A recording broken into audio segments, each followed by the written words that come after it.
नंदुरबार लोकसभा मतदारसंघात 11 उमेदवार रिंगणात, 5 अर्ज माघारी. मात्र काँग्रेस व भाजपात सरळ लढत.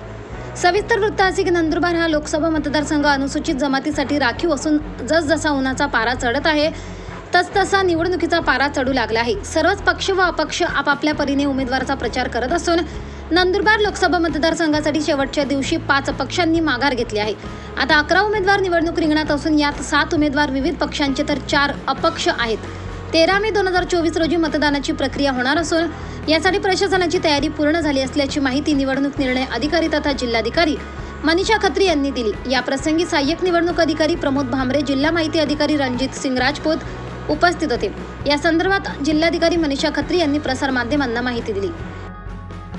आपल्याकडे आता नंदुरबार लोकसभा चे जे निवडणूक 13 मेला आहे त्यासाठी टोटल जे रजिस्टर्ड वोटर्स आता आपल्याकडे ईरोल मध्ये आहे ते 19,70,327 असे टोटल वोटर्स आहेत. तसे टोटल मतदार आहे आपले टोटल पार्लमेंटरी कॉन्स्टिट्युएन्सीमध्ये.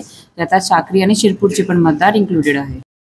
आपल्याकडे टोटल आता जे कंटेस्टिंग कॅन्डिडेट्स आहे ते टोटल 11 उमेदवार आहे जे आता आपल्या निवडणुकीची रेसमध्ये उभे आहे आणि 5 लोकांनी आज मागे घेतला आहे. तर मागे घेतल्यानंतर जे राहिले आहे ते 11 उमेदवार निवडणुकीचे रेसमध्ये आज उभे आहेत. 24 लाईव्ह महाराष्ट्र न्यूजसाठी पंकज आहिरे, नंदुरबार.